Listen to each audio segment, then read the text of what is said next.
I was asleep before. That's how we let it happen. When they slaughtered Congress, we didn't wake up. When they blamed terrorists and suspended the Constitution, we didn't wake up then either. Now I'm awake. Comment des siècles de combats féministes peuvent s'évanouir comme ça, en un instant? Il suffit qu'un diffuseur américain, En l'occurrence la plateforme internet Hulu, rivale de Netflix, décide d'adapter La Servante écarlate, roman glaçant de Margaret Atwood, écrit en 1985.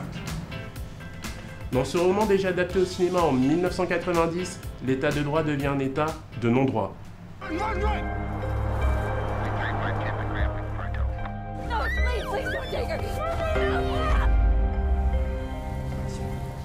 Le souci, c'est qu'on a tendance à se demander si la réalité ne pourrait pas rattraper la fiction. Surtout lorsque celle-ci soulève un problème de société majeur, comme l'infertilité, thème central de cet événement. Et là, autant dire, cela pourrait faire très mal. Car dans La Servante écarlate, la stérilité généralisée conduit à des situations extrêmes. Les femmes en mesure d'enfanter sont réduites au rang d'esclaves. Des homosexuels sont condamnés à mort ou emprisonnés, gratuitement. We only wanted to make the world better. Better. Better never means better for everyone. La série reflète une Amérique autocratique. Une Amérique qui vous ferait presque apprécier celle de Donald Trump. C'est une série qui est effectivement parfois choquante, parfois insoutenable à regarder. Il y a des séquences de viol, même de viol organisé. Il y a des séquences de lapidation publique qui ont participé aussi à la fascination qu'exerce la série. Si l'audace de la narration interpelle, que dire de la réalisation?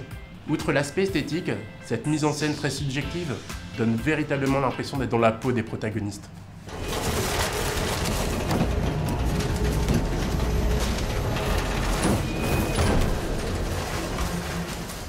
Tout comme le livre, la série fait intelligemment écho aux chapitres les plus sombres de notre histoire. Alfred, what is your given name? From before. I don't use that anymore. Maids take patronymics derived from the head of their household. Bob Warren, Fred, etc. It's a symbol of their sacred position.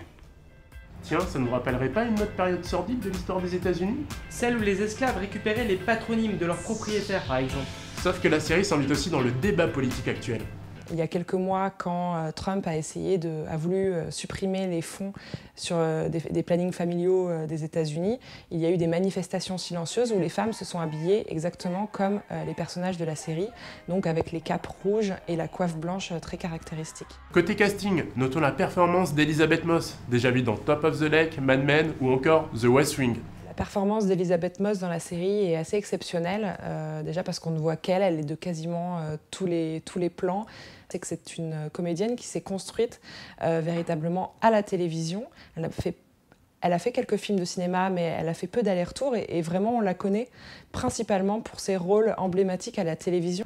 Concernant l'accueil critique, rien à dire. La série a d'ailleurs reçu l'Emmy Award de la meilleure série dramatique en 2017. Et celui du meilleur premier rôle pour Elizabeth Moss. And the Emmy goes to The Handmaid's Tale! Margaret Atwood, oh my gosh, thank you for what you did in 1985 and thank you for what you continue to do. Avec 8 distinctions, la série est littéralement surclassée Stranger Things, Westworld et tous les autres favoris. En attendant de voir si Elizabeth Moss et ses camarades récidivent aux Golden Globes. Une chose est sûre, on peut véritablement parler de La Servante écarlate comme de la série de l'année. D'ici là, à vous de voir.